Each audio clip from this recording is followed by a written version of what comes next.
and welcome to the second episode.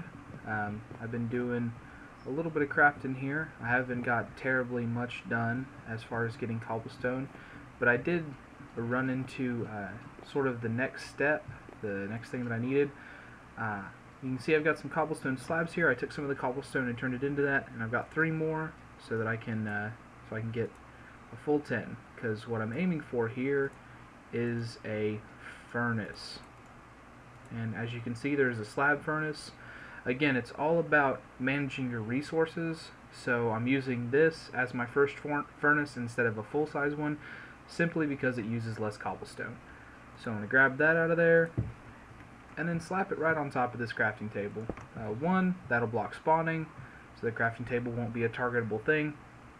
And 2, I just need a place for the furnace. Sticking it up like halfway off the block or whatever wouldn't make sense. So there it is on top of the crafting table. As you can see, it is not a spawnable area.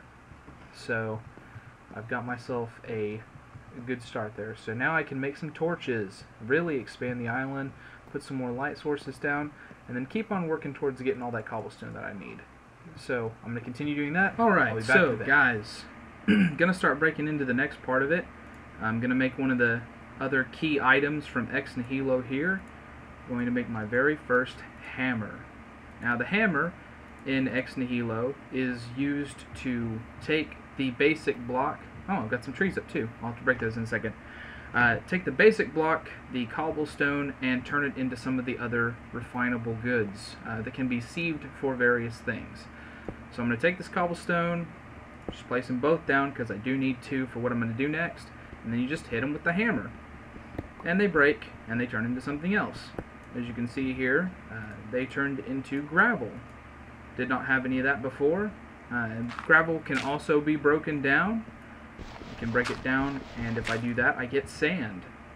And then I take the sand, break it down too, for the last time, and that turns into dust. Dust is what you use to get a lot of materials out of the sieve, a lot of high-end materials like redstone and glowstone dust, things like that. But the very first thing I'm going to use it for is I'm going to put it in a bucket that's full of water here and going to get some clay. And then I'm going to break that down real quick so that I can get the individual pieces of clay. And then I'm just going to store that in the chest for now, because as soon as I can get some bone meal, I can turn that clay into some porcelain clay, which will enable me to get my crucible.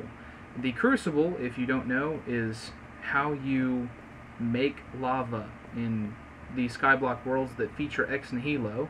Of course, lava is used for all kinds of things, cobblestone generation being the first among them, which is what I'm basically working towards here. So, I've got to get more cobblestone, got to sieve more of the different materials so that I can get some bone meal.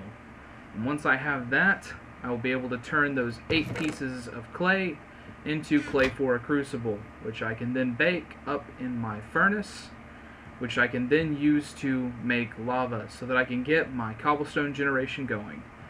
So once I move more towards that, I've made any progress or do something significant, I got my first piece of bone meal, finally, from having pounded out so many rocks, turning them into dust.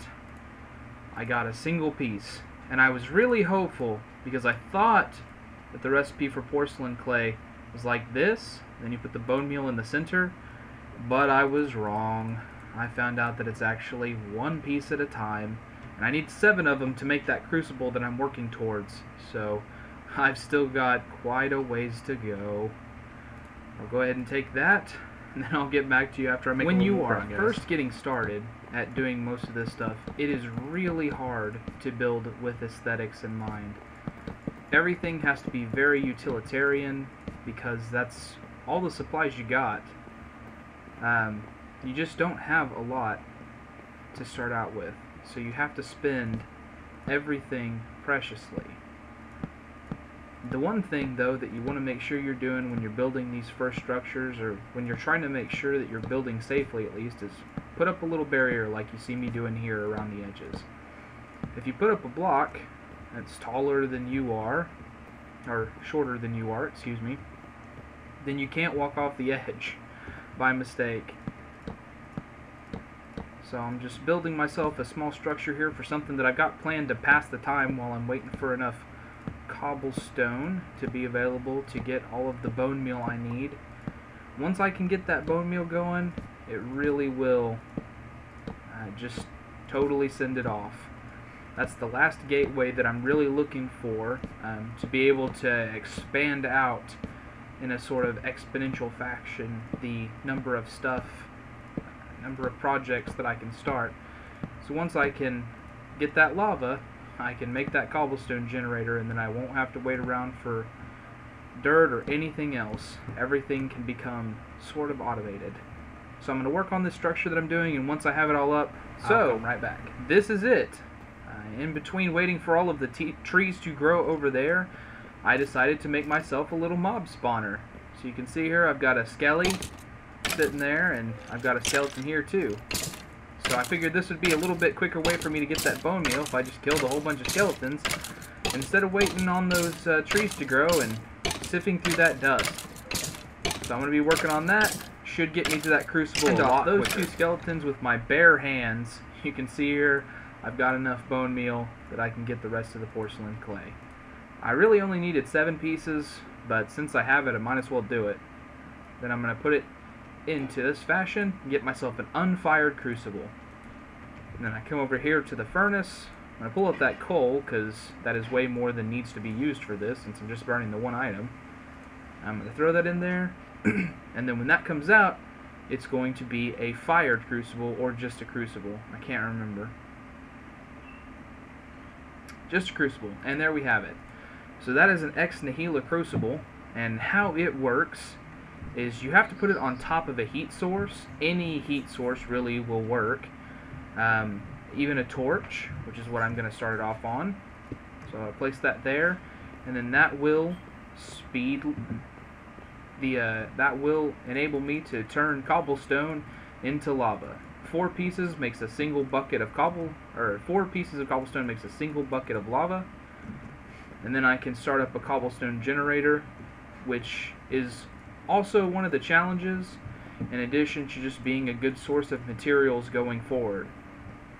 So any fire source will do. A torch is the most basic one. That will do it at the slowest speed. You can see there it actually has a melting speed modifier listed there at the top.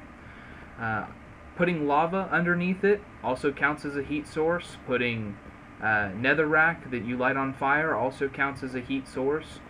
There are lots and lots of things that you can put underneath it, but a torch is what I got, so a torch is what I'm going to start with. So now I'm working on getting 4 pieces of cobblestone, so that way I can begin to get that lava. Of course, I also need to find enough iron to get myself a bucket made so I can put that lava somewhere else, which I've actually started working on as well, because since I've been sieving the dust, I have gotten a few things. I've got some tin, some aluminum, I got 1 iron ore there, 1 powdered iron ore, got some osmium, which is going to be good once I start getting into the mechanism stuff, 2 pieces of glowstone, 2 Certus quartz dusts, 2 redstone, a gunpowder, and a couple of seeds too. I have a birch seed, I've got an acacia seed, and I've got some carrot seeds. As soon as I can make that bucket, I can put down some water to make an infinite source, and then I can have a little farm going for food. As soon as I get that, I can also move that lava around out of this crucible. And when I got that going, I can make that cobblestone generator, and then we'll be set, really. That's, like I said, this is the last gateway. I just need to get that iron so I can make that bucket. So again, now that I'm back to waiting, I figured I would explain the basics here of the monster spawner. You can see that inside there are red X's, which means that monsters can spawn at any time as long as I'm not standing right next to it. And the reason that I can see inside of it, and it's that way, is because of the half slabs, because that's what I built the whole thing out of. So you can see here, I've got an even number of half slabs, so that way it actually forms a spawnable floor. If I had used an odd number of half slabs, or if I just left it on the bottom half of whatever block I was doing, then they would have not been a spawnable area, and nothing could have spawned in there. And since I use a half slab on the bottom of 2 slabs put together to form a whole block, they it treats it as though there is a full block here for the spawning pools. So I can totally see inside there, I can totally hit stuff that's in there, but the game thinks that the light level is totally cut off, that there's no way that light is getting into this block. So monsters can spawn there the whole time, as long as I'm not standing right next to it. Alright, and since I've got some monsters to fight now, I figured I better just go ahead and start getting into Tinker's Construct stuff. So, I'm going to make a few sticks here. In fact, I'm going to need quite a bit more than that. So I better just go ahead and convert a few logs here. There we go, that ought to be a good start. And then halvesies there. Except I need to make some planks, of course, as well.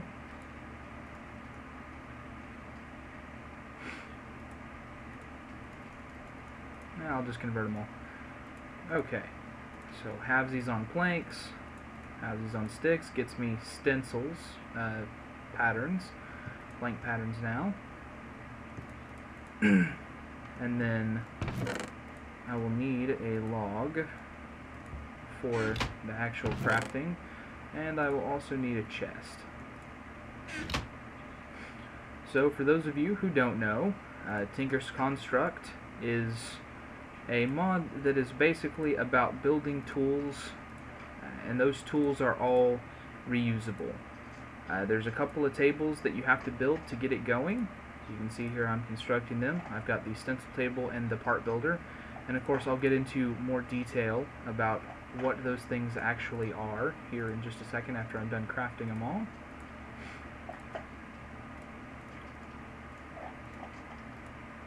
Need a crafting table, and then that to get the last one's tool station.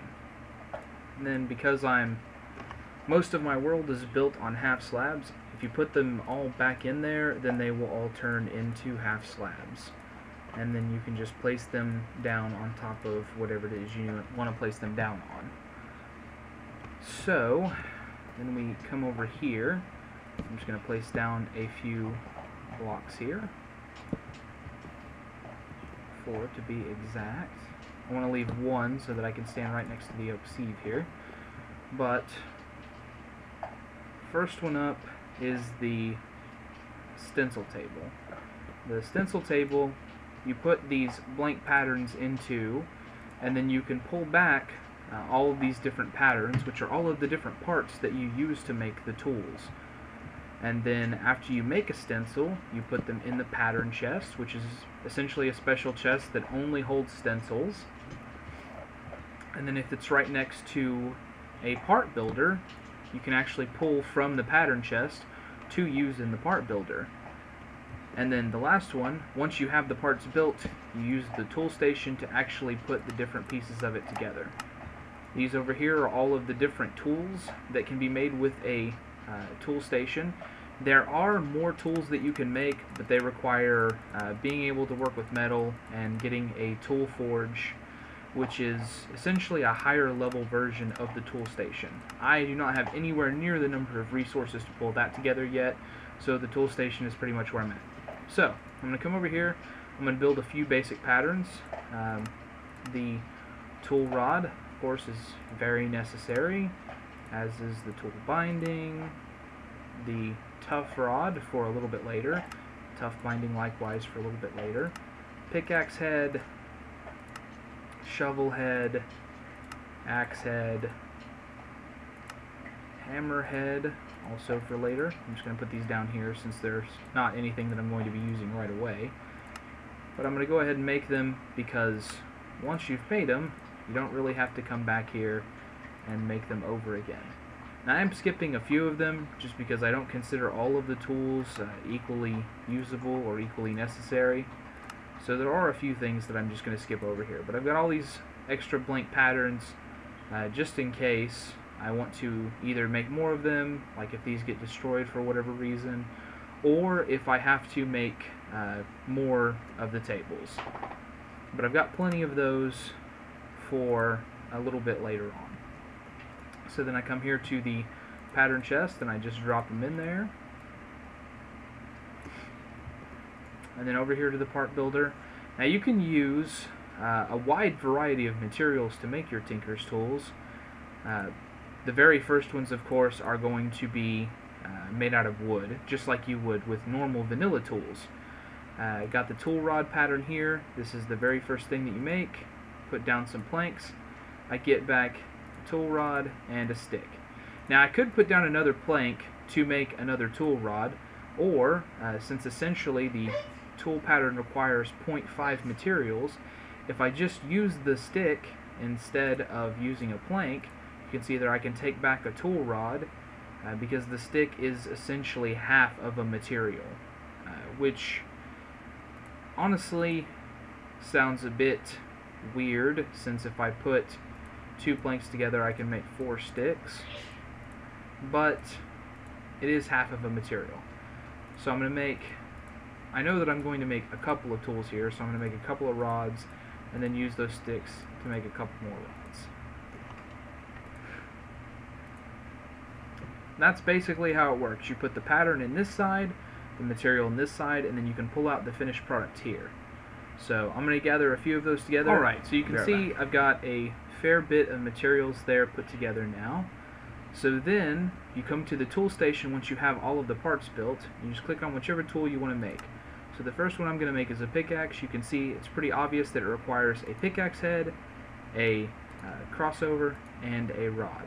So I put the binding there, pickaxe head there, and the rod there, and then you can see I can pull back a pickaxe. Now that is a usable pickaxe that can absolutely be used exactly as a wooden pickaxe could be used. You can see there, if I hold down control, that shows the various materials that I use to make it, and it also, pretty key, is that it shows the mining level there.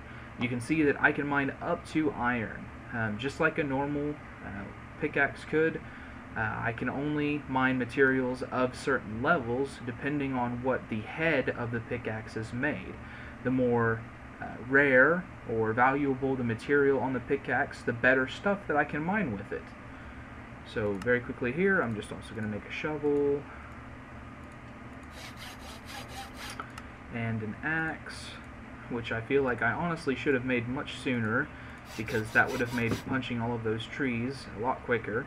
And then I'm also going to make a sword, because I'm going to have mobs to fight now over in my spawner. I made a rapier. There are a few different types of bladed weapons that you can make here. The good thing about rapiers is that they cut right through armor, so armor basically doesn't count against them. They do have the lowest damage of any of the other swords as a trade-off for that, but since generally, because I'm playing modded Minecraft, the mobs are going to have armor on when they spawn, the rapier will end up being a bit quicker on killing them. So, now I've got a full set of tools. I'm going to get back to work. I've been killing a few things over there in the mob spawner, and you can see here that my sword has become broken. What that does to any tool is it makes it completely ineffective at whatever it is supposed to do. So if it is a pickaxe, it will no longer mine. If it is a shovel, it will no longer dig. An axe, it will no longer cut down trees, etc., etc. With a sword, it will still do like half a heart of damage, but obviously that's bad. So what I want to do here is repair that. See, Tinker's Construct tools do not break and destroy themselves. They don't go away. If I bring this over to the tool station here, I can put in the same material that was used on the head in the case of like a pickaxe or a shovel, or the blade in the case of a sword. If I put in the same material, then I can pull back a repaired unit. Now sometimes it takes more than one unit to repair it, especially after you start adding modifiers, which are Tinker's Construct enchantments basically. It might take several of the head material in order to repair it. So you do want to be careful when you're making these tools. If you only got a very small amount of whatever material you're making them out of, you want to be careful about how you use them, because you have to use that same material to repair them. I just killed a zombie and I got an osmium sword, plus 8 attack damage. I might actually still be better with me using that instead of the rapier, until it runs out, of course. So I was looking at the videos all put together, and I think that's what I'm going to have to call this episode. I still didn't get as much done as I wanted to get done. I wanted to get into this crucible and start making the lava. I wanted to get enough iron to make a bucket, but I really haven't got there yet. but I will continue to get there, and it will happen eventually. So, thanks for watching. If you did enjoy it, please leave a like or feel free to subscribe to me. If you didn't, then let me know what I need to change down in the comments, because I really want this to take off and be successful. As always, I hope you enjoyed watching, and have a great day.